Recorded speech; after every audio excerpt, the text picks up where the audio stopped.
Hey everyone, welcome to the RotoGrinders Morning Grind Podcast. I'm your host, Stevietpfl. It's Thursday. It's December 1st. Yes, it's December 1st. Get those advent calendars out and enjoy some Christmas spirit. Are you playing Christmas music yet, Keith? No, I'm not a big Christmas music guy. I wait as long as possible for that. So All right. Well, if you didn't know, Keith Eister, Eys819, it's Thursday. It's football time. It's week 13, 12-game slate on this week. Wonderful week. Christmas music in my house started maybe 2 weeks ago. So yeah, I love Christmas. Didn't really get to participate in Thanksgiving this year, so Christmas even I'm going big. There's no messing around this year. We're going big for Christmas. So excited you've for the got the holiday. kids too, so that the kids definitely don't let you get by without the Christmas music for sure. I mean, I'm the one that's get the Christmas music going. But yeah, the kids turn it on. Yeah. So fun NFL slate. Last week we were kind of on the fence about the slate. Wasn't a good slate for me. Definitely ready for a nice bounce back week here. I think this slate's fantastic. We have all the big guys: Mahomes, Hurts, Lamar, Herbert, Burrow, Tua, Watson's coming back, getting Houston. Just a lot of good spots, a lot of good games, a lot to talk about. So we're not going to mess around. We're going to get right into it. If you haven't checked out our sponsor, head on over there, check them out. Sleeper Fantasy. Use promo code Grinders, get a 100% deposit bonus up to $100. Join the RotoGrinders squad. If you are a member on Sleeper already, just RotoGrinders, go to the podcast page, click the link or Sleeper/Grinders and get in the squad. We are going to skip the Sleeper Fantasy part of the morning grind game because they don't have anything posted yet. So I will post something in the squad later on this week, and I'll try to remember to tweet it out as well. So make sure you're checking that out. Let's get into it. A lot to talk about. 12 football games. We get started here with Pittsburgh at Atlanta. 42.5 total in this game. Pittsburgh, a 1.5 point favorites. Start with the Steelers. The spot on paper is really nice. This is one of the worst defenses in the NFL. They rank 30th in DVOA, 29th against the pass, allowing the 5th most passing yards per game. Kenny Pickett at quarterback, don't love it. This team has thrown the ball a lot this season, and I don't know if it's just been them trailing or what the case is. This game's indoors. Is this a sneaky good spot for Johnson and Pickens at 52 and 5,100? I don't know. I think that either one of them are fine. It seemed like when Pickett first took over, he was like heavily locked into Pickens, and it looked like Pickens was headed for like definitive alpha status, and I still think he will be. But Johnson kind of popped up last week and had a pretty decent game. So it makes deciding between the two a little more difficult for me. But like if you had asked me this question last week, it would have been slam dunk for Pickens. I think they're both in the mix. I don't want to play Pickett though, because there's another 5K quarterback that's in just the nut spot. So don't think I need to go to Pickett. I don't really want to play a ton of Atlanta. But the 5K wide receivers are very interesting. Najee Harris also left last week with an injury. If he were to miss and Jaylen Warren were to return, Jaylen Warren's 4,900. I think that's a spot worth keeping an eye on because this Atlanta run defense is also really bad. I'm lukewarm right now early in the week. As we get towards Sunday, and if Najee Harris gets ruled out, maybe I get on this game a little bit more. It's in the dome, like you mentioned, so it should be a decent game environment. I don't trust Pickett enough to like want to stack him with wide receivers. I think they're fine as one-off plays or maybe on the other side of a Cordero Patterson or something like that. But I think there are better games on the slate. Yeah, I think, obviously, if Harris misses, that's a huge opportunity. If Harris plays, is he 100%? I think is a big question. His workload hasn't been like this like Pittsburgh workload back with Warren healthy. So if Warren's healthy and if Harris plays, I mean, it could be like a 70-30, 65-35 type of role. And I don't know if that's enough on this slate. I like Johnson. I like Pickens. I'm with you, though. I'm not playing Pickett at 5,200. You just know where the production's going. I don't think he has 30-point ceiling. So Fairmuth at tight end at 4,300 is another guy. Like in close games this year, 7, 7, 9, 12, 9 targets. So if this game's going to be competitive, I think Fairmuth at 4,300 is a tight end play as well. Going to the Atlanta side, you kind of mentioned it. Like, Pittsburgh's a funnel defense. They want you to throw against them. They're not great against the throw. I mean, technically, they want you to run the ball against them because their run defense is phenomenal. This is a team that runs the ball the most in the NFL at 52%. Tough matchup. Great passing matchup if they were going to let Mariota throw the ball, but they don't do that. What are we doing here with the Falcons? Yeah, I mean, the Falcons have been a difficult team to figure out all year. They split up the backfield. Now you've got Kyle Pitts out for the season.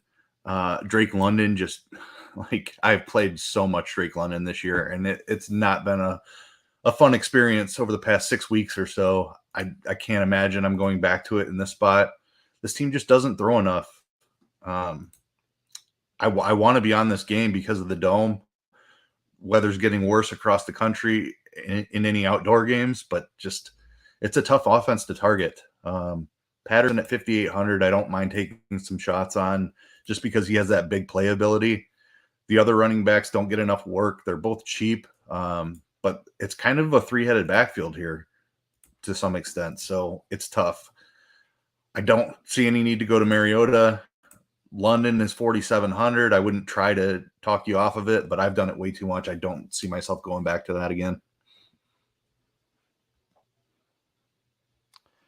I mean, just looking at the Atlanta situation, I mean, London has a 27% target share on a team that throws the ball the least amount in the NFL. So, I mean, you have to take it for what it is. I don't think I want to play like Pruitt at tight end. Like, he scored a touchdown last week.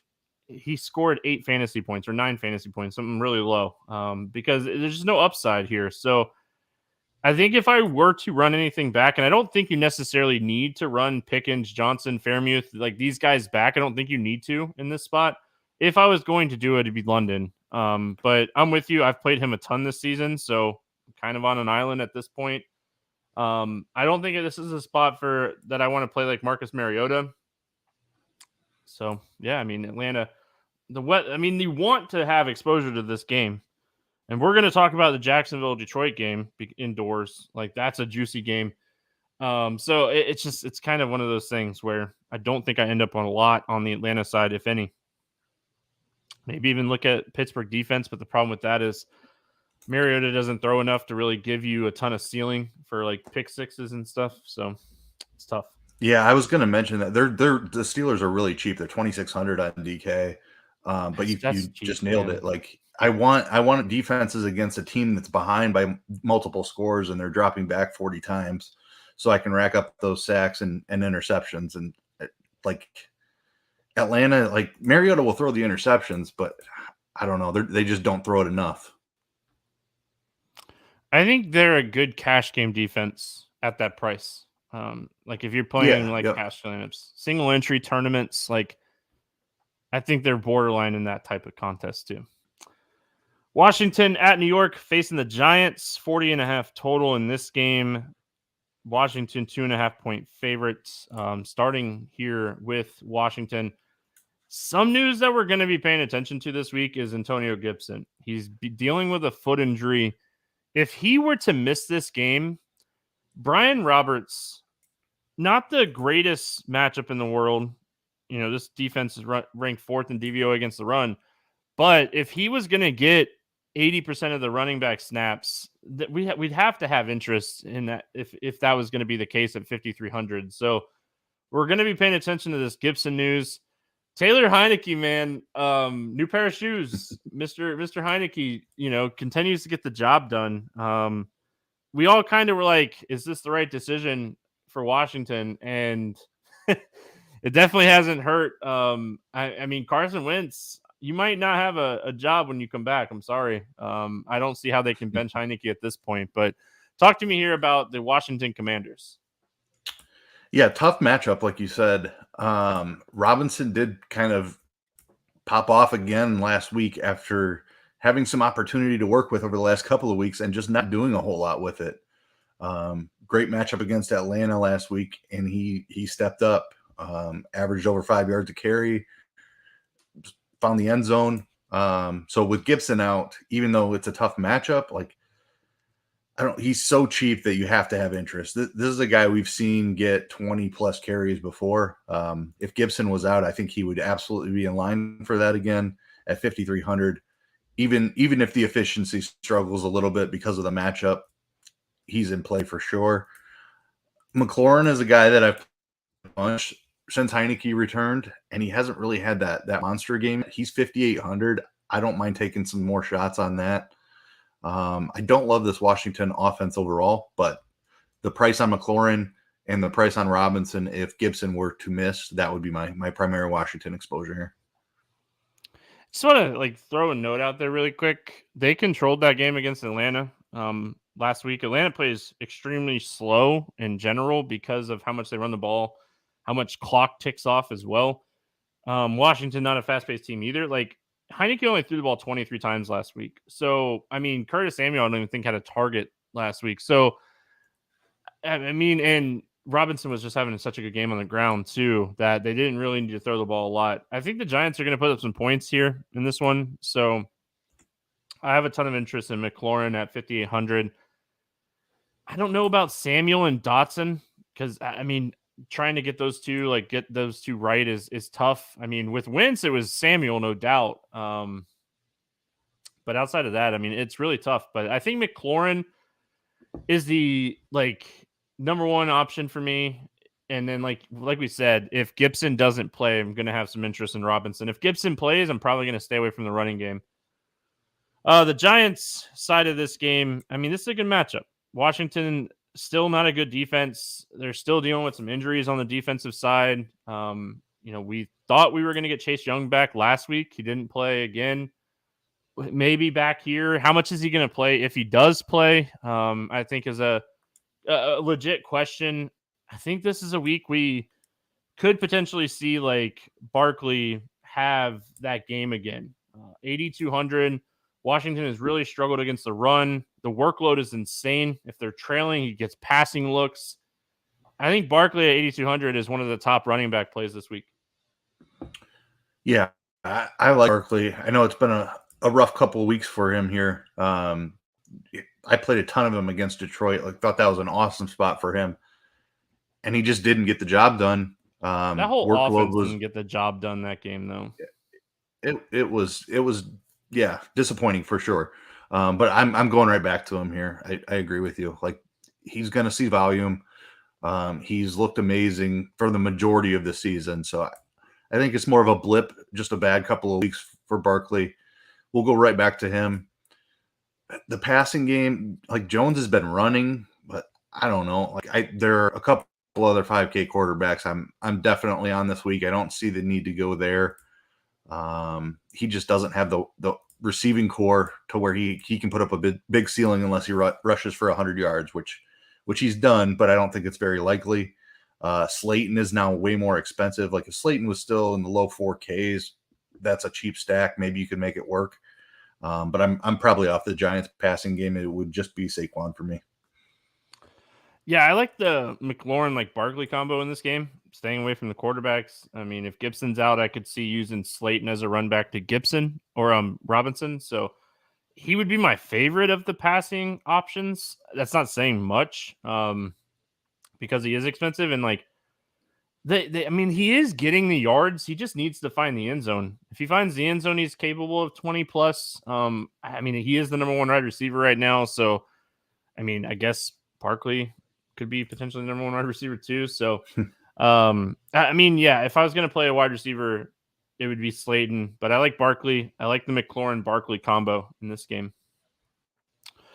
We got Green Bay at Chicago. taking on the Bears. 43.5 total in this one. Green Bay, a 5.5 point favorite. I mean, obviously we're going to be waiting to see whether or not, if Aaron Rodgers is going to play. They did say that they expect him to participate in practice at some point this week and play in this game. Aaron Jones is banged up right now as well. AJ Dillon is they were all limited Wednesday. We're going to need to wait and see Thursday and Friday what we're looking at here injury report wise, because if one of these running backs sits, you just smash the other one. You don't even think twice about it. Chicago can't stop the run. This would be a great spot. They can't stop the pass either. So is this a week where Watson at 5,200, he scored a touchdown now, at least one touchdown in 3 straight games. We all talked about this kid coming into the season. Aaron Rodgers loved this guy coming into the season, and he's healthy and it's finally starting to show. The connection is there. They're on the same page finally, and the ceiling that everyone talked about coming into the season is really becoming a thing. And some of my best ball teams really love the fact that it's finally happening. 5,200 seems really cheap for Christian Watson and the role that he's had here recently. Yeah, the Chicago defense sucks. So I think there are some spots to pick out here. Rodgers just has not shown a ceiling at all this season. I can't imagine I get to him. If I was going to do it's cheap. Probably against Chicago. Cheap, he is really cheap. The problem is I think they can just run all over this defense. I think they're going to be up big, and that kind of limits the passing game ceiling as well. I think Jones was more of a rest thing than anything else. Aaron Jones should play here, and Aaron Jones is my favorite play on the Packers. 6,900 is, I don't know. It's cheaper than he has been recently, but he hasn't hit a ceiling that often this season either. But I think this is a spot where he could absolutely just go nuts. Chicago's defense is now one of the absolute worst in the league. Watson, he's been really hot with touchdowns. 6 touchdowns over the last 3 weeks is absolutely insane. That probably doesn't continue, but that does not mean that he won't catch one in this game. At 5,200, yards and a touchdown is a pretty good score there. So don't hate the Watson call. I'm probably off the other receivers just because of that limited ceiling I see in the passing game. I'm not sure Fields plays on the other side. If that's the case, there's no way Chicago keeps this game close.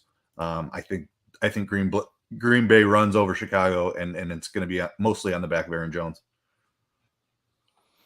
Yeah, I like the Aaron Jones call. If Fields doesn't play, my love for Watson gets simmered down a little bit, and maybe I shift more to Aaron Jones Green Bay defense type of combos. If Fields plays, I mean, we have no idea at this point of the season, or at this point of the week, not the season. Regardless of Fields playing or not, I mean, this pick obviously a lot better if Fields plays, but man, it's really hard not to love David Montgomery in this game. Green Bay has not been able to stop the run. If Fields plays and they say he's good to go, his ceiling's massive here because they cannot stop the run. And if they're going to use him as a running back, yeah. Okay. Are you talking about Fields or Montgomery? Both of them. Yeah, I think Montgomery, if Fields is out, is an absolute smash just because Fields has been more of the goal line back here recently. So I think Montgomery is actually a better play if Fields is out. Okay. The Green Bay run defense, like you mentioned, is terrible. So I have interest in Montgomery either way, but without Fields in there, Simeon or Peterman, whoever's at quarterback, they signed Tim Boyle off the street. None of those guys are running in a touchdown. It would be all David Montgomery. I don't think they trust Evans or Ebner to take a goal line touch. So Montgomery would just have the full goal line role all to himself.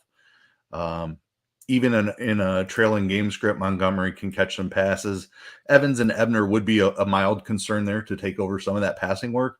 But I still think Montgomery is a fantastic play because without Fields, the only way the Bears are going to move the ball basically is through Montgomery.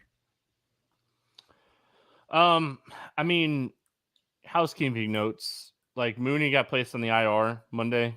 Does that mean we have interest in Chase Claypool? Probably not. I don't think I want to play him regardless of the quarterback. I mean, if I was going to take someone in the passing game, it'd probably be Cole Kmet. But I mean, I don't even love that. I mean, I don't hate Kmet if Fields plays because he has been getting those like Jimmy Graham red zone looks finally that we talked about in like week 2 or 3. So I don't hate Kmet if it's Fields. This whole game is interesting from an injury standpoint with Rodgers and, everyone on the Green Bay side and the Chicago side. So pay attention to this one. Could change a lot throughout the week. Jets and Vikings. 44.5 total in this game. Minnesota a 3-point favorite. Start here with the Jets side of things. I mean, Minnesota allows the most passing yards per game. Boy, did I take a pie to the face last week when I said Mike White wasn't the answer and he's not a great game manager. Hey, I was wrong. I have no problem ever admitting when I was wrong. He threw for 315 yards, completed 78.5% of his passes. For 315 yards and 3 touchdowns. I mean, and he gets another good matchup here. Like, I mean, I hate the fact that like Garrett Wilson's going to be popular, but I mean, he's 5,300. He's cheap, and I mean, I probably just eat the chalk.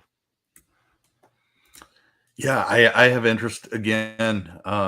Mike White obviously did it against that horrible Bears defense that we just talked about, but Minnesota's pass defense hasn't been. I was gonna say they're not much better. A whole lot better. So this is another great spot. Garrett Wilson's still way too cheap for the role that he's had. Yeah, I love the Garrett Wilson call 5,300. He is going to get some ownership this week, unfortunately, but it's a great spot for him. Elijah Moore at 3,700 is a guy that I'm interested in again. It was only 2 targets. He did find the end zone. He may catch some ownership too, just because of the matchup. But he's a guy where I could see that role expanding now that there's a change at quarterback. So I am interested in Elijah Moore again at that price. Tyler Conklin, I think we have to talk about too. Like, he was getting targeted a ton at the beginning of the season with Flacco, fell off for a couple of weeks. He didn't have a huge role last week, but he did have 3 targets, caught all of them for 50 yards, like 3,100. You could do worse than that, I think. So yeah, it's indoors again here.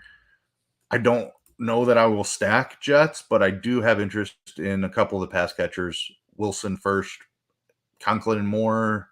I'd probably go Moore just for the upside ahead of Conklin, but Conklin's tight end position is interesting to me as well. Those 3, the running back situation, like Michael Carter absolutely burned me last week. James Robinson, a healthy scratch. Got hurt though, right? He did. Ankle or something. Yeah, he got hurt. But I jammed in a ton. Like, it probably wouldn't have been a great week for me anyway last week, but with the Michael Carter injury, I was just drawing dead.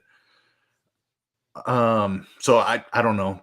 I have interest in the running back situation if Carter is out. Zonovan Knight is 4,600. We saw him pick up a ton of work.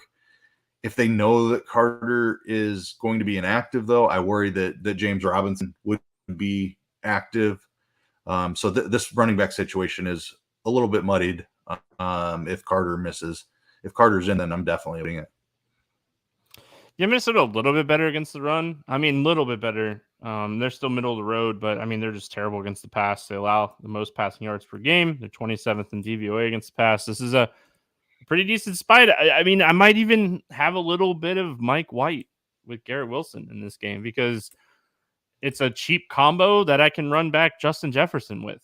I mean, going to the Minnesota side, like, the Jets defense is the reason that they're competing this season. Their Jets defense has been phenomenal. Minnesota loves to throw. I mean, Justin Jefferson's just so good that it doesn't really matter. I mean, shadowed or not shadowed, it just doesn't matter. New England has a good defense, and like, this team just put up 33 against him. Jefferson got his 11 targets. He had a monster game. I mean, I like Jefferson. I don't love Dalvin Cook. Hawkinson playable for sure, but I don't think this is a week I play Kirk Cousins. Yeah, I agree with you there. I don't think you stack Cousins because I think you need 2 pass catchers with Cousins, and the Jets defense is good enough to where I don't see 2 pass catchers getting there. Sauce Gardner for the Jets is absolutely no joke. Like he's a rookie and he's already like top 5 corners at least, probably top 3. I don't know if he follows Jefferson around. Like Jefferson moves all over the formation. It's part of what makes him amazing. He can win any matchup though. So Jefferson is the clear target here. He's expensive and it's a difficult matchup, but if anybody's going to win against this Jets defense, it's Jefferson that I would trust. Hawkinson's overpriced, I think, for the matchup. Thielen doesn't have the ceiling where I want to target that. So, and I agree with you on Cook, just a really tough matchup for him. He's over 7K. Some running backs much cheaper that I like better. So just Jefferson for me on the Viking side. DJ Reed too, like the other corner. Like, isn't it Reed, Carter, and Sauce Gardner or something like that? I mean, they don't. With as much as Minnesota moves around, I don't think they're going to get like shadow coverage. I honestly shadow Jefferson. That's fine. If you're going to give me Jefferson 1-on-1, I'll be overweight on it because he's that talented. So go ahead, shadow him, play 1-on-1. But I think Hawkinson has to be in the conversation this week because the secondary is so good and the corners are so good that I mean they might have to rely on him, and they have no problem since he's gotten there throwing him the football. So 5,200 for Hawkinson is a huge discount to Kelsey and Andrews for what it's worth. So with the Jets stack so cheap, I mean, it's really not that hard to play Jefferson or Hawkinson in your run back. So definitely something I'm going to be looking at this week. We go to Cleveland. Cleveland at Houston, 46.5 total in this game. Cleveland, a 7-point favorite. It's the week, right? Deshaun Watson officially activated to the 53-man roster and is expected to start. I mean, it's no shocker to anybody. They've said it all year. I mean, Jacoby Brissett knew that as soon as Watson was going to be able to play, he was going to play. He's 6,500 going up against Houston. We'll talk about him in a second, but really the star of the show here is Nick Chubb. Yeah. I mean, this is a don't overthink it spot for Nick Chubb. I know he's 8K. I know he's not like huge in the passing game, but they love to run the football. And yeah, they have a shiny new toy with Deshaun Watson and, maybe they throw more, but Chubb has 3 touchdown upside in this game. And I know he's one of your favorites. We talked about it pre-show. This is a phenomenal spot for Nick Chubb. Yeah, I will be very interested to see where the ownership comes in for Nick Chubb. He is not a guy I ever play. I play the majority of my action on DraftKings, and he just doesn't fit with DraftKings scoring very well. But you know what scores fantasy points are touchdowns, and he has the best touchdown equity on the slate this week. Absolute best matchup, a team that loves to run the ball a ton against a team that cannot stop the run. Like they're terrible at tackling. If Chubb gets 20 carries in this spot, like he's a lock to go for 100 yards, in my opinion. 8K for a guy who doesn't catch passes, not something I usually do on DraftKings, but I'll be doing it this week just because of the matchup. Phenomenal spot for Chubb here. If you think about it too, it's just a great spot for Watson to kind of get eased back into playing. I mean, this a year and a half, probably even longer than that, really. Since like he's even played. So Chubb having a good matchup and getting the running game going here is just going to open up things for Deshaun Watson. So yeah, I mean, I'm with you. I don't tend to play a lot of Nick Chubb because of, the Browns are 4-7 and they're a team that it's just, they've been tough to figure out just in general this year, but this is just an excellent spot. I'm not even really worried about like the passing work. I think this is a prop you should look at when the rushing props come out.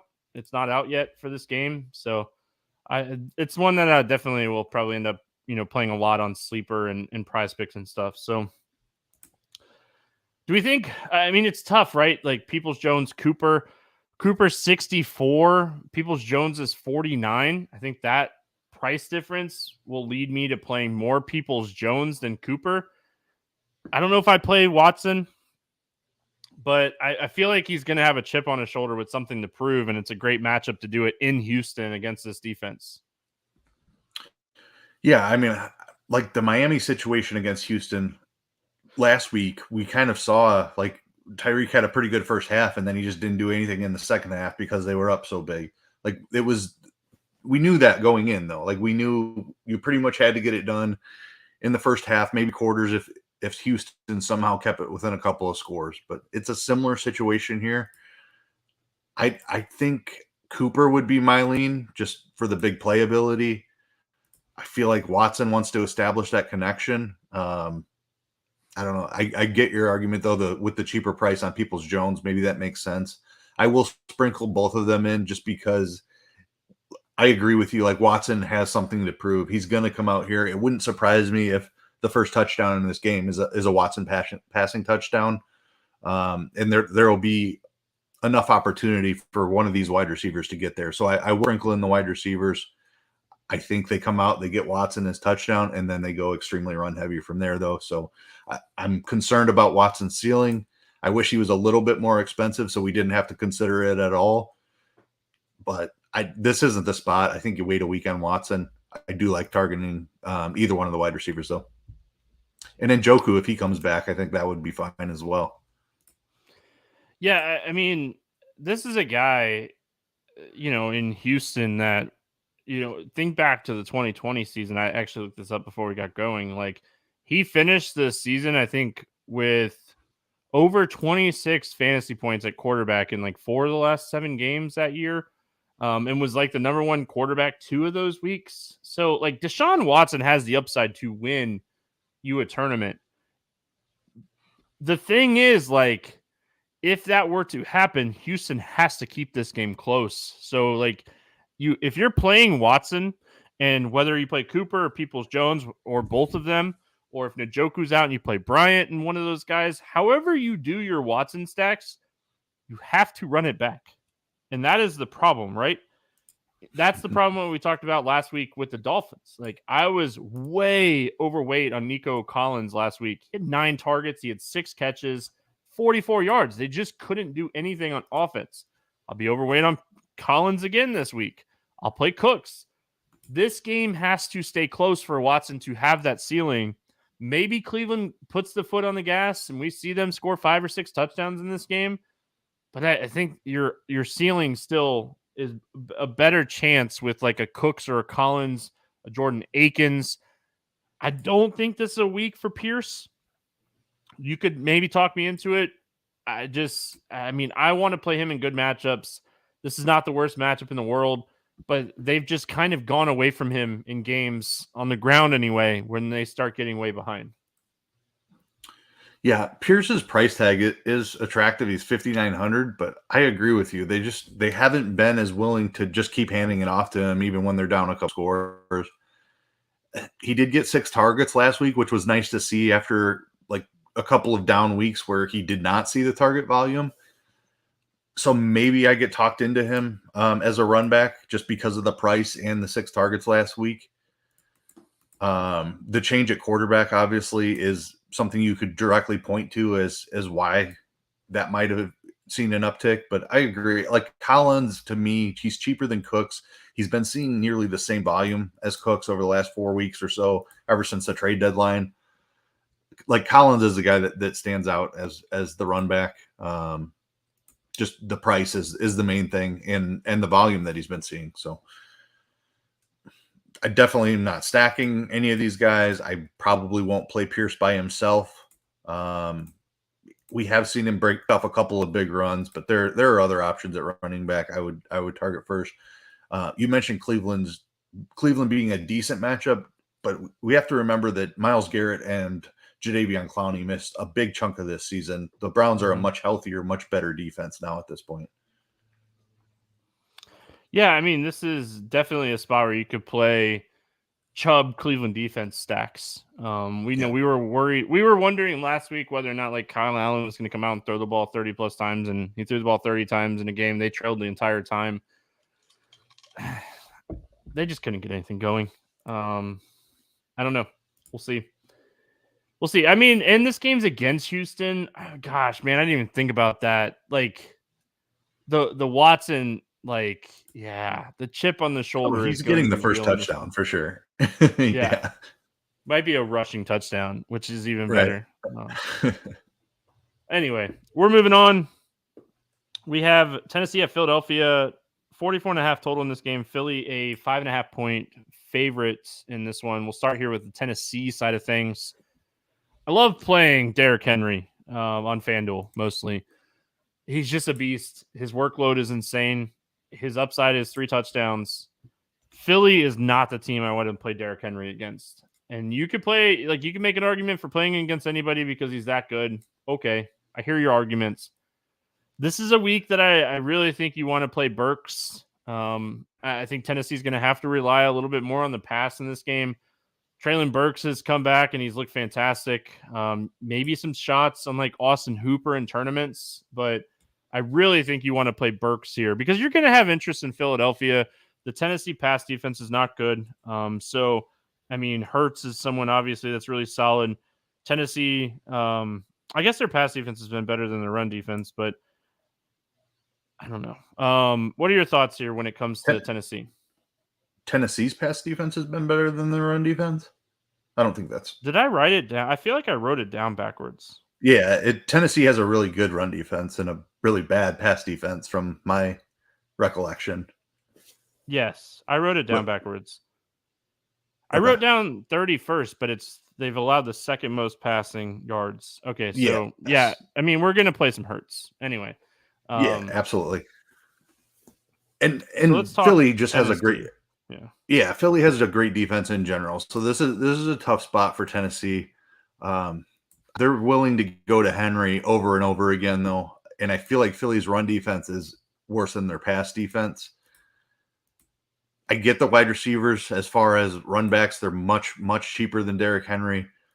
Henry is a guy that can get game scripted out if they get down by multiple scores.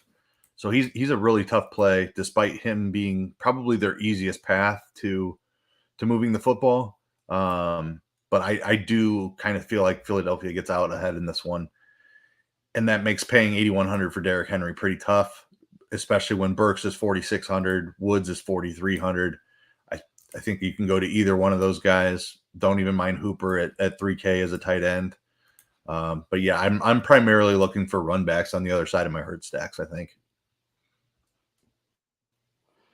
So, I mean, Bradbury and Slay on the outside. I totally wrote this down wrong. Pen and paper gets you sometimes, but I still love my pen and paper. The Philly pass defense has been phenomenal this season. Yes. So I got it backwards. I wrote it down backwards. But so maybe I'm looking at Hooper in this game, like an inside type of guy instead of these outside guys against Bradbury and Slay. Maybe I'm looking at like an Austin Hooper trailing game, 6-7 targets, 3K. Touchdown puts him really good at 3,000. So if I'm playing Hurts and I'm playing like AJ Brown or somebody on that side, I want to run it back here. It's really tough because I don't think it's Henry. But maybe it is Henry. I just like Chubb way more. So that's where I'm at. Philly side, like I said, I mean, you could play Hurts, it seems like, against anybody at this point. 8,000. He just coming off of a shootout type of game with Green Bay. Over 20 fantasy points in 5 straight games. What are your thoughts here on Jalen Hurts? Yeah, I love Jalen Hurts. The Tennessee pass defense has been atrocious. And there's a very clear option for me. We talked about Deshaun Watson and wanting to stick it to Houston. AJ Brown got traded away from Tennessee here. I'd be shocked if they scheme up plays near the end zone for AJ Brown. I think AJ Brown wants to score against his former team that traded him away. He's expensive. He's $7,800, but he's the alpha wide receiver in this offense. It's an expensive stack, but I think there's enough value on the slate. I'll be heavily exposed to the Hurts Brown stack. Well, you got to think like Smith is banged up. Goddard's on the IR. Like the road for AJ Brown to have a big game here is here. If we do get news that like Smith is not going to play. Quiz where Watkins is 3,800. He's super interesting if that were the case. I don't think I want to touch these tight ends. Philadelphia has always used their tight ends. Jalen Hurts is just not the same type of quarterback they've had here over the years. So we've even seen like Goddard's numbers this season have been all over the place. He's had some big games, but I just don't know if these tight ends are the same. I think it's A.J. Brown. I think we're going to see a big week out of him. Hurts, A.J. Brown combos. Super interesting in this one. I like the Watkins call, and I like him even if Devonta Smith is in. You like what you just said about the ends is exactly why. Like Philly is a team that there's always tight ends on the field, but Watkins has seen a significant uptick in snaps and targets since Dallas Goedert's injury. They're just running more 3 wide receiver sets than they had previously. So Watkins at 3,800, love that call. All right, we move on to Detroit. Jacksonville at Detroit, 51.5 total. One of 3 games that have a total over 50 this weekend. We'll start here with the Jacksonville Jaguars. This is a team that we've targeted all year. We've talked about on this podcast so many times. It's who's playing Detroit this week. My first instinct is, get a ton of exposure to ETN if he's healthy. If he misses this game, oh man, I don't know, like if I want to play hasty or not. I don't think Henderson is the answer, but like if ETN does not play, Trevor Lawrence is 5,900. Kirk is 6,300. That stack is not overly expensive. Zay Jones is 4,900. We talked about him last week. He had a monster game against Baltimore. What are your thoughts here when it comes to Jacksonville? I don't think I've stacked Trevor Lawrence. I don't think I've used Trevor Lawrence all year. I've used plenty of Christian Kirk and Zay Jones, but this is a Trevor Lawrence week. 5,900, best matchup anyone could ask for in Detroit, in the Dome. Terrible defense on the other side. Like this is the spot for Lawrence and the double stack, I think. You can include Evan Ingram in that conversation as well. If Zay Jones were to miss, I would even go as far as to say Marvin Jones or Jamal Agnew could come into play. But this has been a fantastic spot for like Detroit's offense can keep up as long as they're somewhat healthy. We've seen that throughout the season. And it's not like Jacksonville's defense is anything to write home about either. So this game, I love the over here.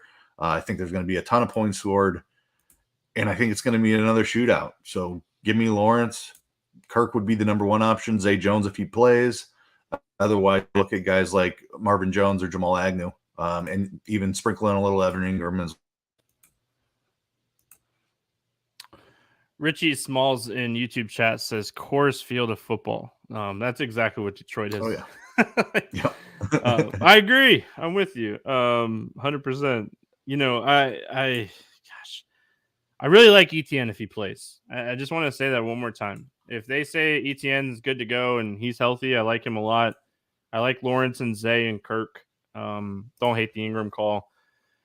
If Detroit's defense was a little bit better, this would actually be a pretty decent team. Like Jared Goff really hasn't been terrible this season. Like he's 5,300 going up against Jacksonville. A lot of people are going to look at Lawrence in this game.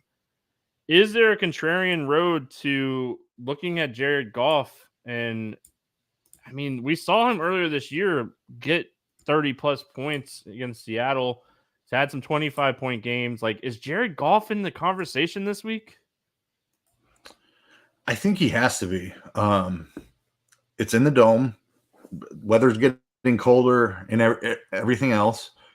Like, the only problem that I have with Jared Goff, if he doesn't throw the touchdown from like 10 yards plus out, they're just going to hand it off to Jamal Williams. We've seen him do it over and over and over again.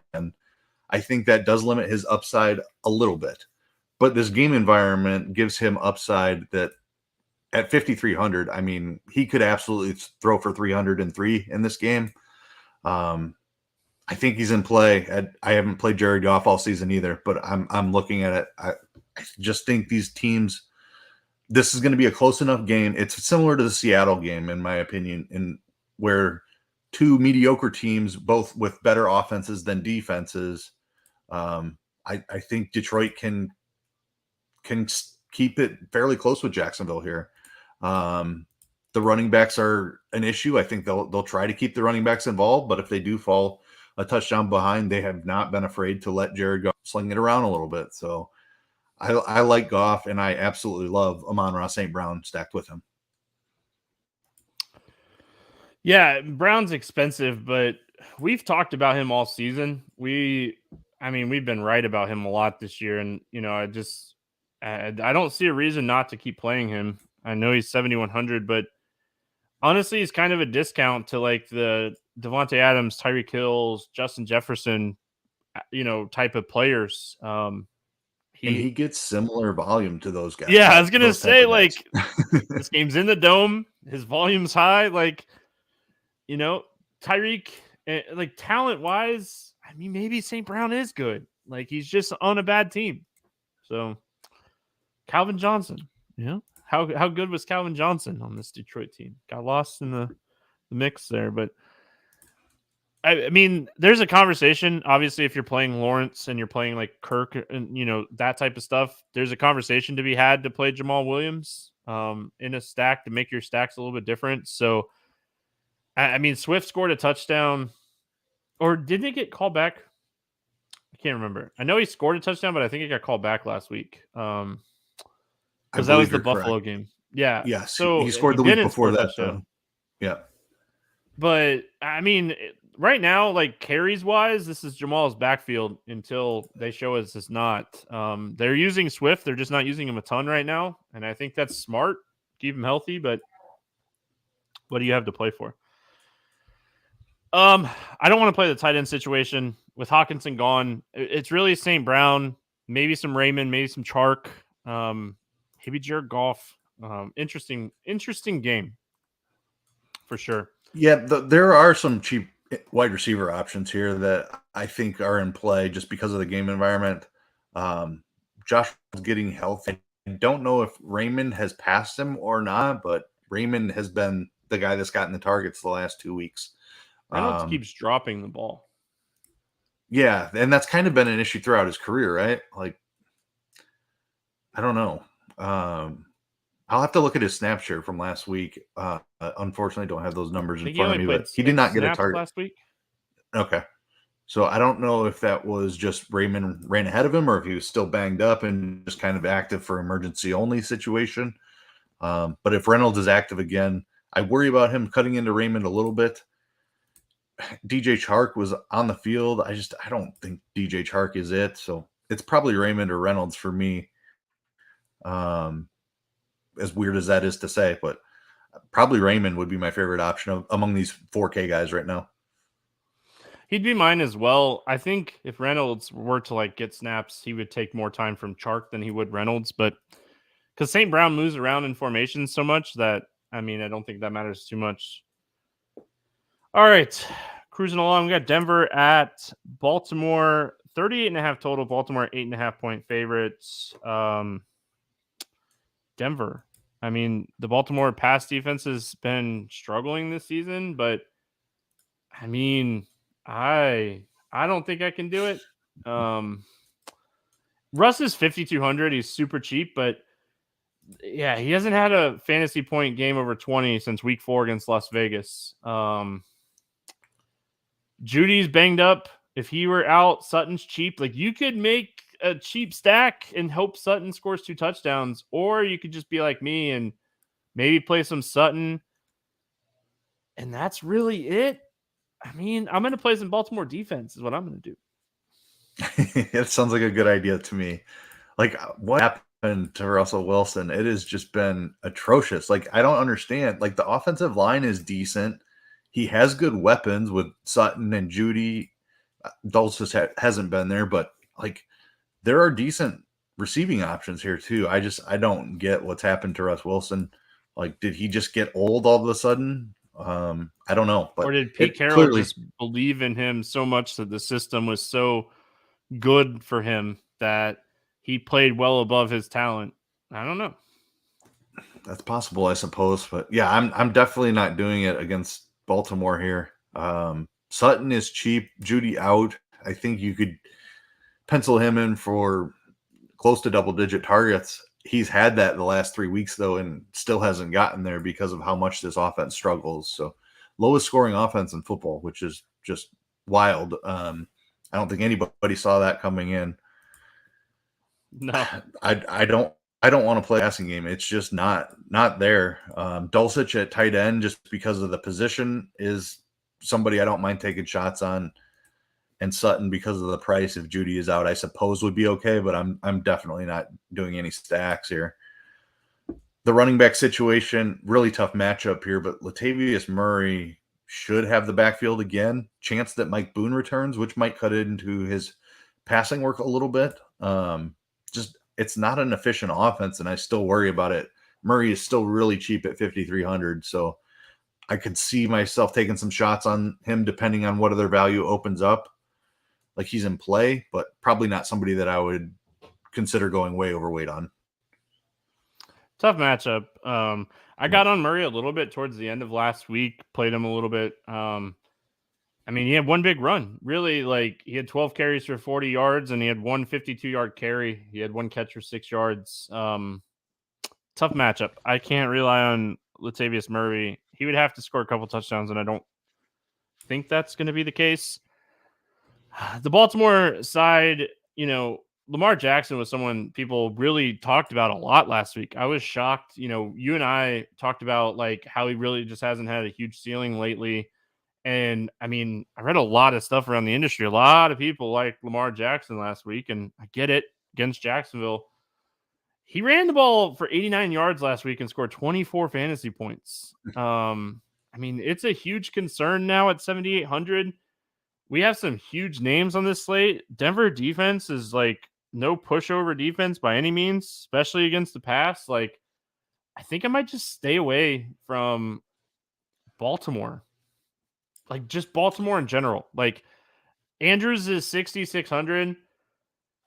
If the game, like, if Lamar has a good game, it probably goes through Andrews. So, like, maybe I just play Andrews by himself. But I don't think, like, Lamar is going to be in, like, my top 10 quarterbacks this week. Yeah, I kind of agree with you. Like, that ceiling just hasn't been there since the very beginning of the season. And it's because of the lack of pass catch. He did finally run last week, like you said. I just, like, the Denver defense is no joke. He's still really expensive. You're not getting a discount at all. There's still ceiling there, but is there ceiling in this matchup against Denver? I'm not so sure that there is. So I kind of agree with you. I don't see any need to play Baltimore. Andrews would be the guy I have the interest in, but he's so expensive. Yeah, I mean, I guess Lamar to Andrews, but that's taking up an awful lot of salary when there's a lot of other expensive spots that I like on the slate. So too tough of a matchup for me. Not enough ceiling here recently. I agree with you. I'm passing on Baltimore. Yeah, I mean, you look at the first 3 weeks of the season, he threw 10 touchdowns in 3 weeks. Lamar Jackson did. He hasn't thrown for 3 touchdowns in a game since those first 3 games. It was the Jets with some injuries to the secondary where we thought the Jets defense was going to be terrible. Miami's secondary that still isn't great. And New England in a really good, like, battling game. He's had some tough matchups here recently, but I mean, if you're not going to do it against the Jacksonville pass defense, I don't know, man. Like, Jacksonville allows a ton of passing yards per game.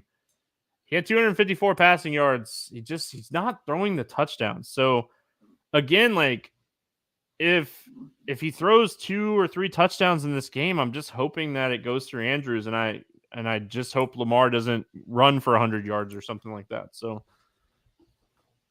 I mean, if you're playing 150 teams and you want to play some Lamar, I'm not going to say no to that. But I don't think he's going to make the cut for me this week. And I don't play 150 teams in football. So there you go. Miami at San Francisco, 46.5 total. San Francisco, a 3.5 point favorite. We'll start here with the Dolphins. One of my favorite spots on the week. This game, I love the over in this game at 46.5. I love this game in general. We talked about San Francisco like legitly being a Super Bowl contender with the addition of Christian McCaffrey. That's how good he is and how good this defense is. And Miami is legit, and I'm probably a biased fan, but looking at the data, Miami is legit. Tua is playing fantastic. Like, I could see Miami putting up points. I could see this game being like a 60-point game that flies under the radar because San Francisco's defense is so good and Miami is priced up. Like, I love the Dolphins here. I love the 49ers here. Keith, bring me back to planet Earth, man. I love this game. Talk me off of it. Oh, man. San Francisco's defense is really good. I'll lead with that. But there are some compelling arguments to be made here. And that is just how concentrated this Miami offense is. Like, we know where it's going. In the passing game, it is going to Tyreek. It's going to Waddle. So I don't like, and those are wide receivers who can win in any matchup or what defense they're facing. Like, those are two outstanding wide receivers. Tua has played great this year. It's expensive. It's an incredibly difficult matchup, but I think that's what the majority of the field will see as well. And you're going to get some really low ownership. So as large tournament, as far as large field tournament play goes, I'm completely on board here. I don't know if I would do it in like a single entry. But this, like, we've seen the Tua Tyreek Waddle stack win tournaments multiple weeks this year. And when they haven't been popular in the past too. So I think this is another spot they're going to be probably lower owned than they should be. It is a very difficult matchup, but if Miami can put up points, you know where it's coming from. So I can't say that I would try to talk you off of it. Yeah, I mean, obviously Mitchell out on the 49ers side.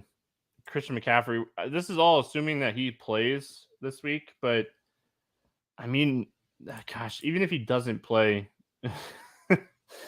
Debo, Ayuk, like, there's just so many run backs. Like, there's so many ways for this game stack to work.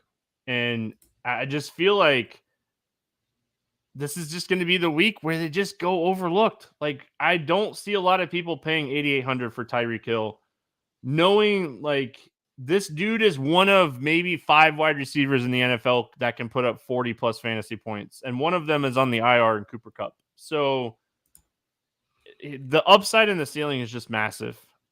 I don't think the matchups matter. They are going to get Tyreek Hill the football. So, yeah, I mean, I'm a Dolphins fan. I may be biased, but I think this team's legit. I think this game is going to be fantastic. It could be a dud. But I'm going with the over here. The 49ers side of things, we know Mitchell out 6 to 8 weeks really stinks. I mean, that was really working for them using Mitchell and McCaffrey. I mean, here it is. Christian McCaffrey, if he's healthy, 80+% of the snaps. I just don't see them giving Jordan Mason a ton of looks here if Christian McCaffrey is healthy. And I feel like this is the spot we've been waiting for Christian McCaffrey. Great matchup against Miami. No real threat for work in the backfield. Debo's banged up. I mean, Ayuk is interesting at 6,100. Kittle's interesting at 5K. Like, again, I'm just very, very, very high on this game. Yeah, so I definitely understand the 49ers side here. McCaffrey, we talked about it last week, how he didn't have the same role that he had in Carolina. Keep Eli Mitchell involved. They wanted to keep McCaffrey fresh.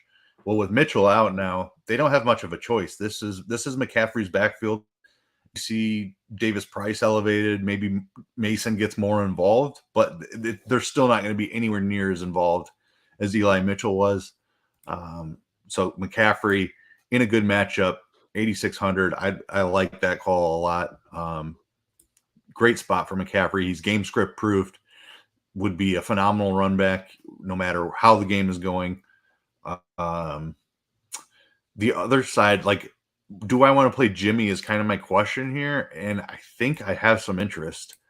He's too cheap not to have interest. Yeah, he's cheap, and this is a really good matchup. Like the Dolphins can score in a hurry, and that could take San Francisco away from their grind out the clock, run the ball the entire game mentality. And Jimmy has some talent when he's forced into that type of game script. Would prefer to see Debo in there for him so he can just kind of hit the short passes and let Debo do most of the work after the catch. But they still have other guys that can do that too. And George Kittle, you mentioned Ayuk. Like there's so much talent on the San Francisco offense. And Miami's defense has struggled. So I have a ton of interest in San Francisco. You could stack this game so many different ways. It's going to be lower owned than it should. I was lukewarm coming into this game. Like I liked a lot of pieces, but you have me fully talked into just overstacking this game. Basically, multiple pieces from both sides. I think makes a lot of sense. I mean, sorry ahead of time, but we'll go down on the. We'll go down on this. I'll never be mad at you for talking me onto these types of talented players. Like there's so much talent on both of these offenses. It's just ridiculous. Yeah, I mean, Juwan Jennings, like he's involved every once in a while, but like the passing work goes through Debo, Ayuk, and Kittle, McCaffrey. With Mitchell out of the picture, the running back situation is very clear for McCaffrey. Like Miami uses a core of guys. Like if this is that shootout type of game where we just see the Miami Dolphins show up and say, hey, we're a legit contender, and this game just turned into one of those games. Where the production is going to come from, while it might be expensive, is still very clear where the production is going to come from. So, I mean, I love those type of games. And I mean, we don't have ownership up yet, but I can't wait to see what I'm looking at ownership wise. I bet you it's low, which makes me even more excited. So I think the Miami side is going to be extremely low. I'm worried about McCaffrey getting a little steam because without Mitchell, I think people are going to see Carolina McCaffrey, but in a much more talent, a much better system with a much better play caller, much more offensive minded head coach. Like McCaffrey could really, really thrive in this system. I think he gained some steam. If Debo were to miss, Ayuk would gain some steam. I don't know about Kittle, just because people don't like to pay for tight end often. But McCaffrey is the one I could see getting steam. I think the Miami side is low on though. Really quick, just on the ownership type of McCaffrey, really quick. Eckler's in an amazing spot. He's cheaper than McCaffrey. Barkley's in a great spot. He's cheaper than McCaffrey. We talked about Nick Chubb. There's some other guys that Aaron Jones, ETN. There's some good spots where McCaffrey being the most expensive and not really having that blow up game with San Francisco yet. I mean, maybe it just is if McCaffrey's out, McCaffrey's out. If this knee thing is a real injury and they're going to say, hey, we're trying to make, the Super Bowl, we're going to take the precaution here. Oh, give me all the Jimmy G, Debo, Ayuk stacks, all of them. Because, yeah, I mean, the game is juicy. Moving on. Seattle at LA taking on the Rams, 41.5 total. In this game, Seattle a 7.5-point favorites. With that line and, Matthew Stafford sounding doubtful. Yeah, it's a tough spot for the Rams. Let's talk Seattle. I mean, I want Geno in shootout type of games. I mean, he had a really solid game last week. We talked about him. I ended up playing him on my main team last week. He's thrown multiple touchdowns in 5 straight games. It's hard for me in this one, Keith, because I don't hate the spot. They're 26 in DVOA against the pass. He has so much talent around him with Metcalf and Lockett. It's just, I don't think Perkins and this team keeps up. Yeah, I'm kind of with you on that. There's no way, even if Stafford were to play, the Rams offense is just a complete mess without Cooper Kupp. They have relied too heavily on him. They got the Super Bowl last year, obviously, so that's hard to say, but to sustain that type of involvement for Cooper Kupp was like very risky always. Now with Kupp out, like they're just not a functional offense. Robinson out too. Yeah, exactly. Like I don't see any way LA keeps this close. I completely agree with you. Like Gino, if he's not going to throw for 4 quarters, I just don't see him getting there, especially now that the price is coming up. He's over 6K now. We've talked about several guys in the 5Ks that we like. I think they all have more upside than Gino in this spot. Probably don't see the need to do it. Like it'd be a double stack, and Metcalf and Lockett are both Ks as well, so it's tough. Probably won't be stacking Gino. I think you could take a shot on one or the other of Metcalf. I'd be fine with that because either of them is capable of catching an extremely long touchdown. I think Kenneth Walker is my favorite play from the game, though. Just the price tag is coming up. It's not the greatest matchup for him, but I see Seattle kind of being up multiple scores here. Kenneth Walker is a guy that we've seen get over 20 carries as well in that type of game script. He's got the big playability. I think Kenneth Walker is who I want here from Seattle. The Seattle defense has been terrible this season, but I think they're playable this week for sure. The Rams side of this game, Robinson out, Kupp out. Maybe it's Higbee, maybe it's Van Jefferson. Thought it was very interesting that like Akers was the second guy behind Williams last week. Love running backs against Seattle. I mean, is Williams game script proof? Probably at 5,200. I think Williams is interesting in this spot because, Akers is not the answer. They wanted to trade him. They have no interest in Cam Akers long-term, it seems like. So, this is a perfect opportunity with no Stafford, no Cooper Kupp, no Robinson to say, hey, Williams, show us what you have for next season.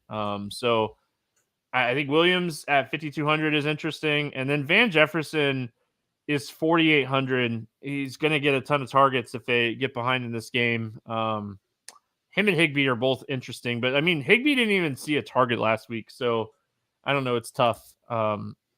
Williams, my favorite. And then maybe some potential exposure to Van Jefferson just because he's cheap. I like the Williams call a lot. 5,200.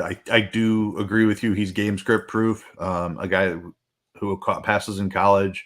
We kind of envisioned him in this role at the beginning of the season. Then he missed the season. Now Stafford is out, and the Rams have kind of just fallen completely apart. But he's the guy we were pretty excited about coming into the season. I think he can still get it done even with a backup quarterback there. Just like the short underneath stuff is where backups tend to lie. So I do think Williams is game script proof. 5,200, if he's going to catch 5-6 balls, definitely in play. Jefferson is tough. Like Seattle's pass D been better recently. They have the rookie on the outside. Woolen, I think his name is, has played outstanding.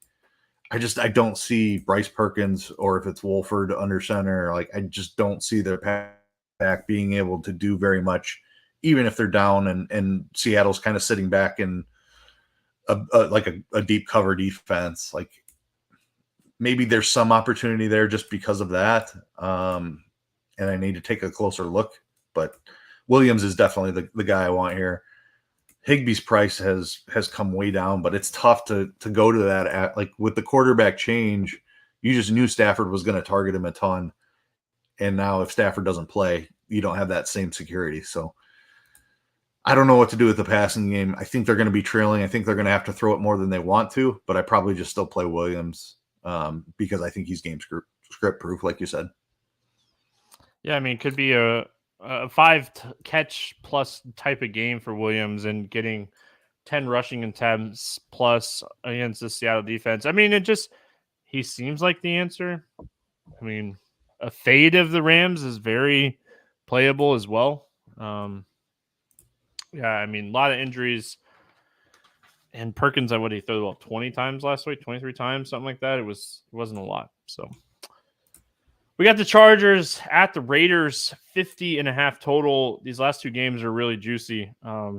So we're not going to bury the lead here by any means. Chargers, a 1.5 point favorite. I said it last week, and I'm going to say it again.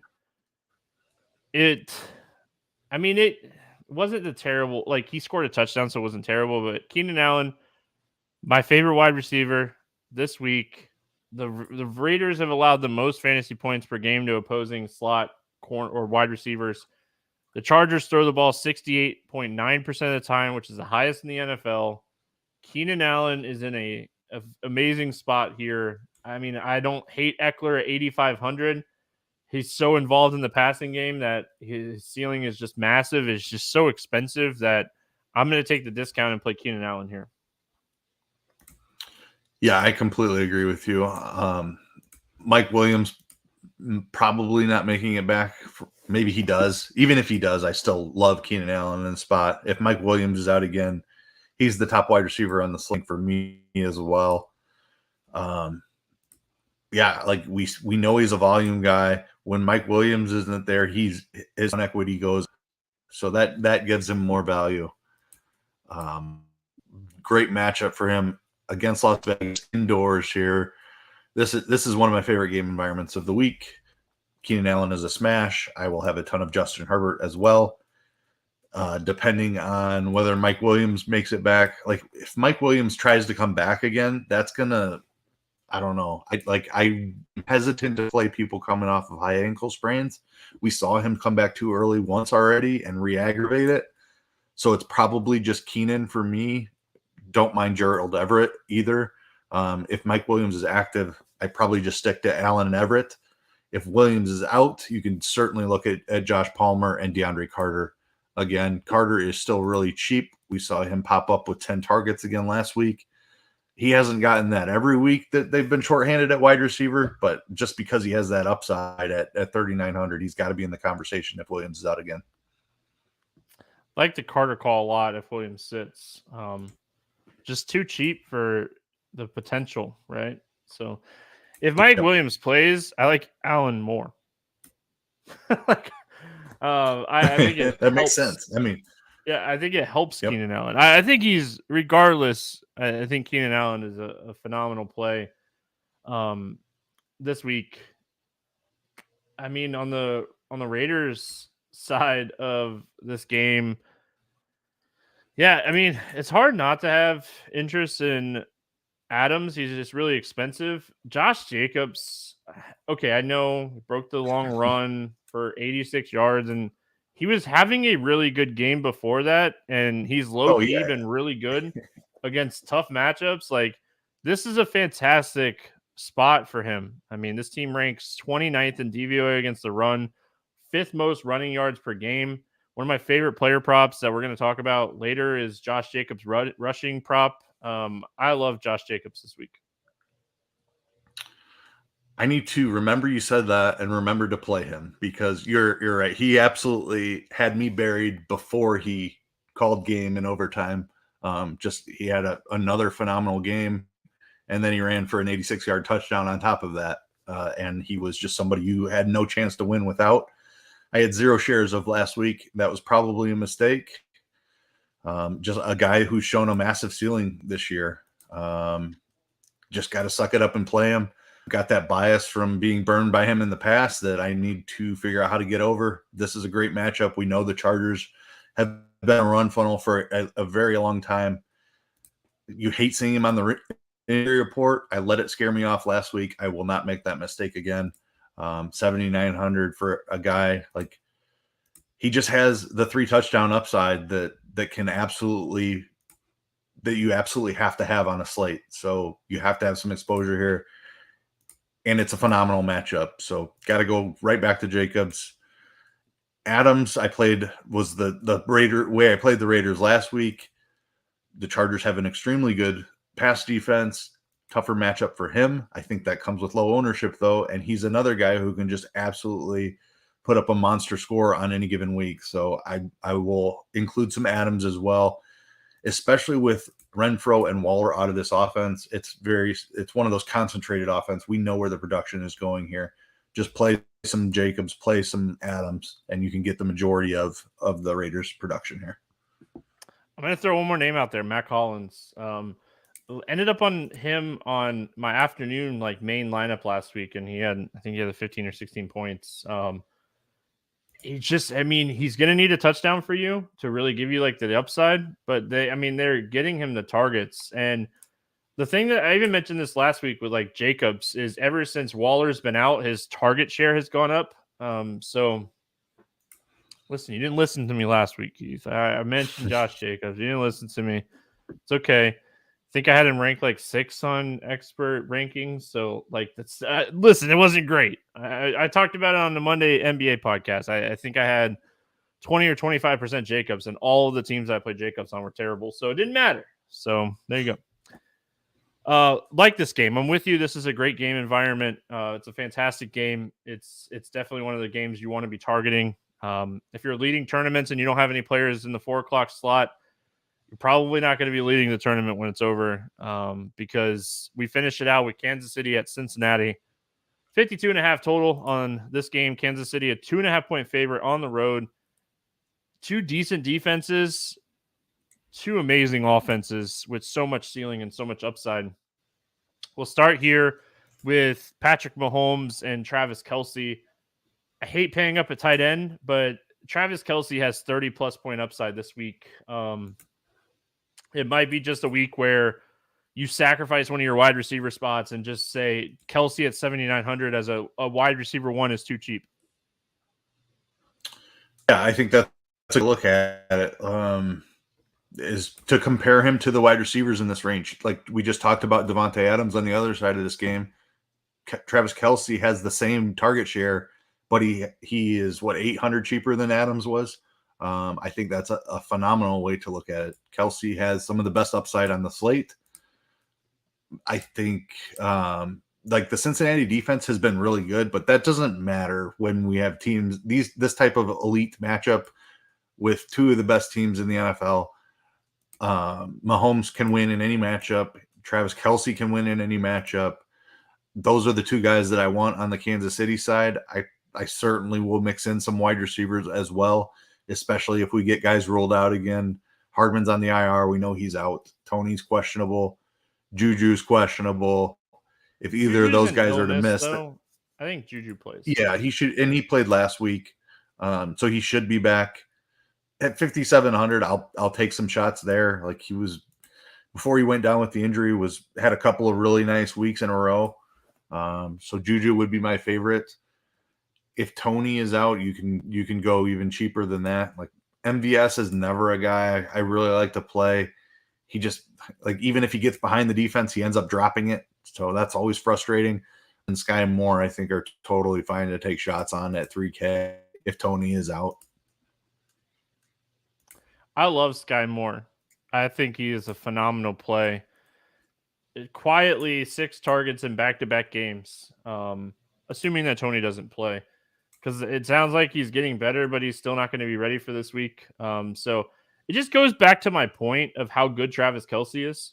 I mean, like, yeah, Mahomes-Kelce combo, and Mahomes and Kelce are super expensive, but they're like a wide receiver combo where like their upside is like 70. Like it's probably higher than 70. So it's just massive, man. It's massive.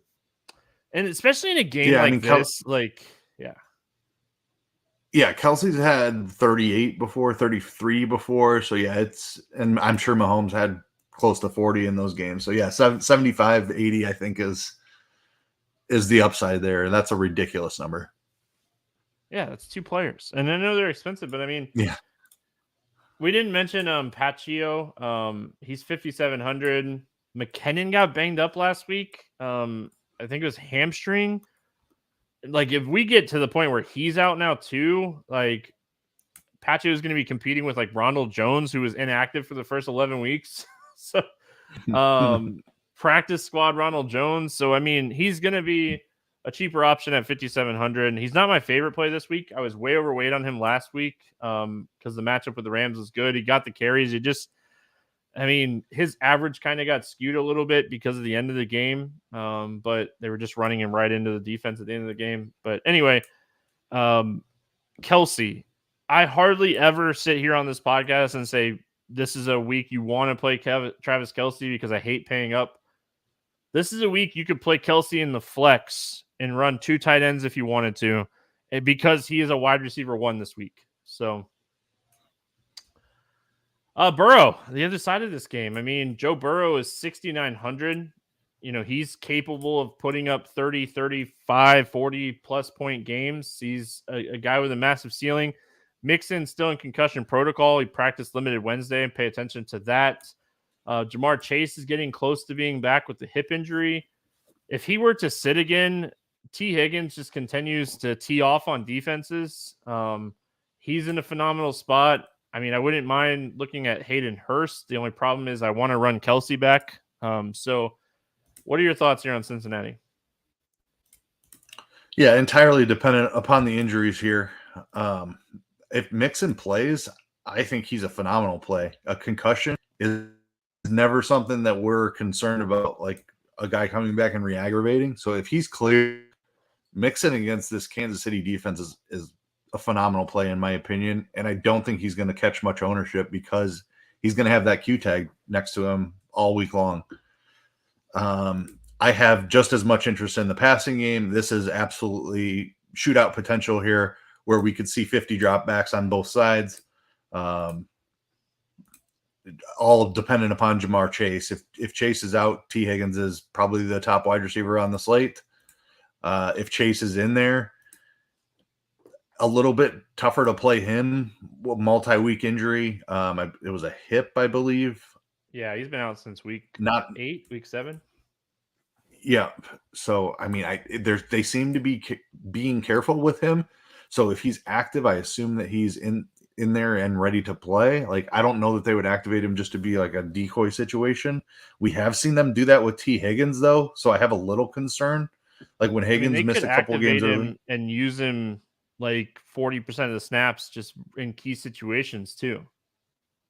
Yeah, it's concerning. So I have, like, T. Higgins is my favorite play on the Bengals side, regardless of whether Chase plays or not. I think just the volume he gets without Chase makes him a smash. I think Chase being on the field could help open up for him, and he could smash that way as well. So T. Higgins is a play for Cincinnati that I'm extremely interested in. Mixon as the low if he back. If Chase and Mixon are both out, then you can go even deeper. Tyler Boyd, certainly. Hayden Hurst, I don't hate that call, but again, you do run into that problem where you want Kelce. I don't hate the double tight end deal, though, particularly in this game. Like, Hurst has upside. Kelce you can play as a high upside flex option. I think the double tight end stack works in this game.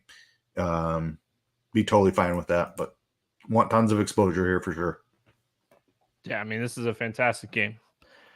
It's 2 of the best offenses. And, it goes back to that conversation about like Miami. That's 2 really good offenses that, because of the defenses, and like Cincinnati and Kansas City have both been really solid defenses. So,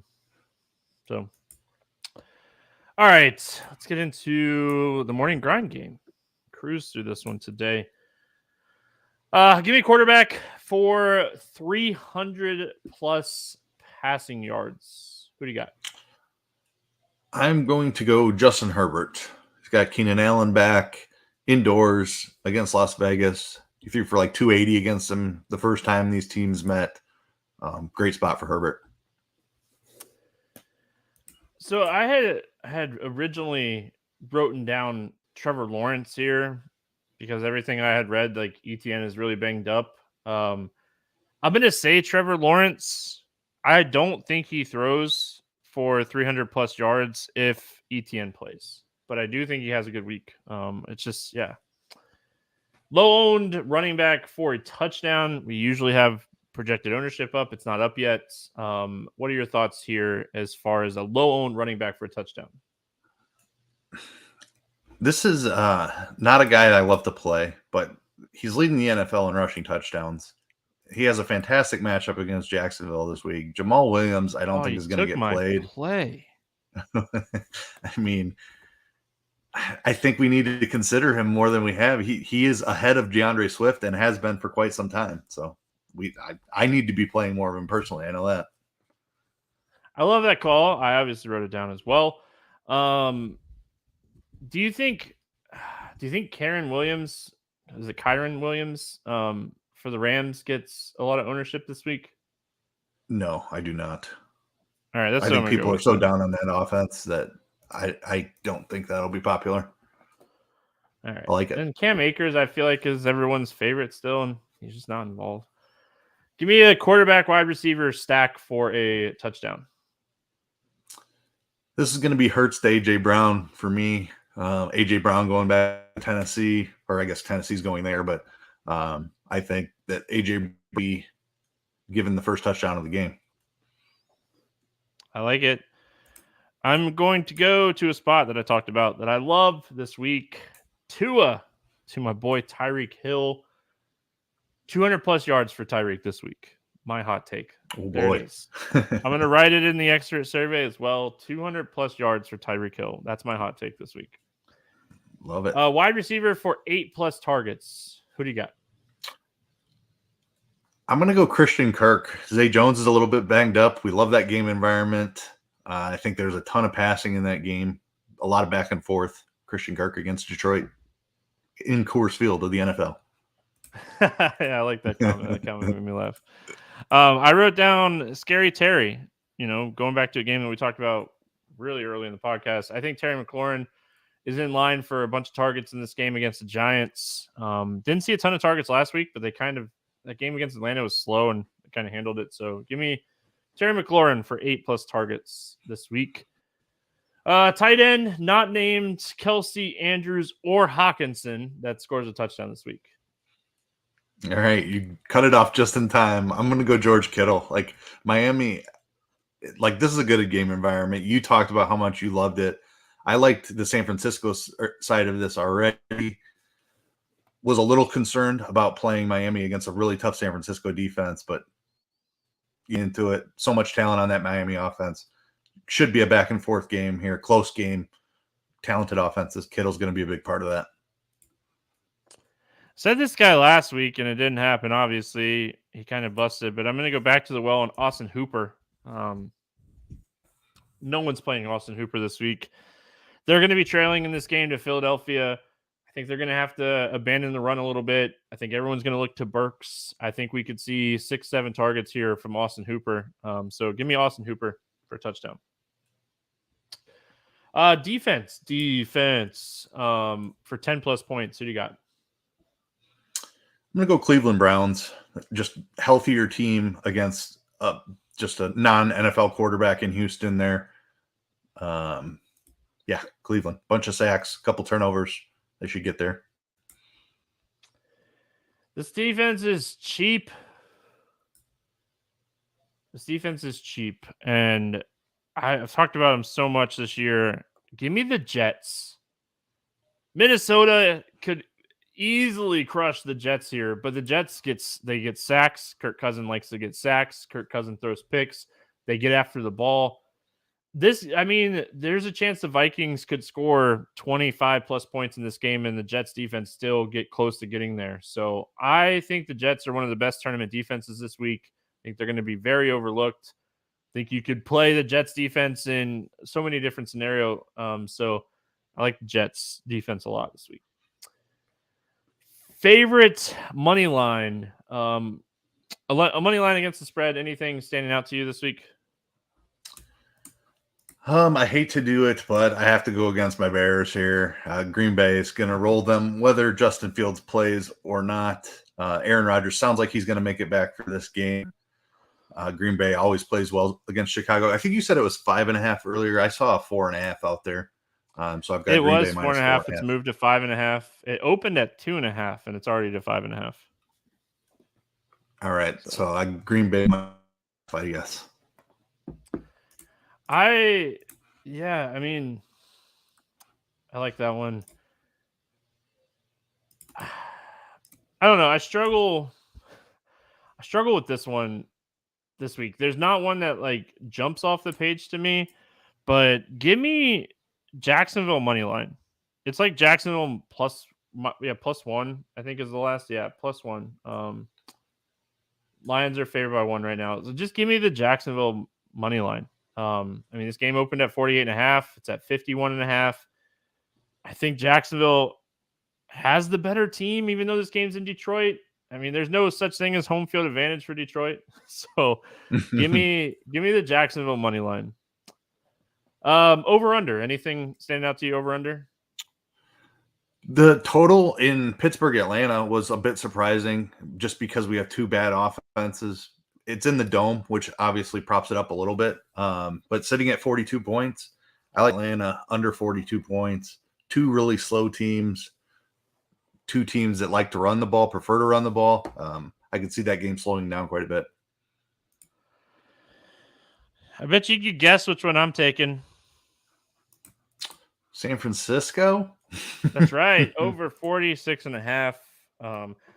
These offense, like this is a 7-4 and an 8-3 team that have two of the better offenses in the NFL. This game total is too low at 46.5. Like I get it. I get the defense aspect of it, but elite offenses in the NFL tend to beat elite defenses. So give me the over in the Miami San Francisco game at 46.5. I mean, there's not a ton of player props out yet. Is there anything that you're going to be looking for, or is there anything out that you've seen that you want to talk about this week? So I'm just double checking to make sure nothing opened up. I haven't seen anything on sports books and nothing on Sleeper, like you mentioned. A couple other prop sites have some numbers up that I'm interested in. You touched on one of them already. Nick Chubb, he was up on 90.5 rushing yards on one of the prop sites. That's too low. He's going for 100 here against this Houston defense. So that's my favorite one. If he opens up at the sports books around that number, I will be hammering the over there.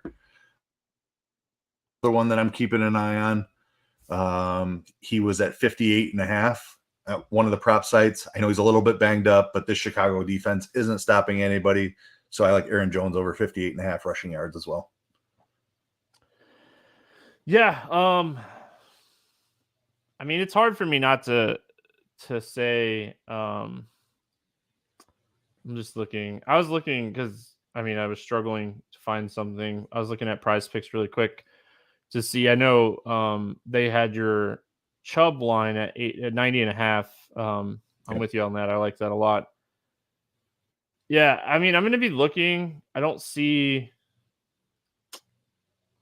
I want to look at like Christian McCaffrey's rush receiving props. That's something that I want to look at this week for sure. But there's not like a prop right now that's like jumping off the page to me. And they don't have a ton out. They have a little bit out. They don't have a ton out yet. Josh Jacobs over 85.5 rushing yards, I think is legit. I want to see where like Keenan Allen comes in receiving yards wise. Terry McLaurin is someone I'll be looking at, like his receiving props.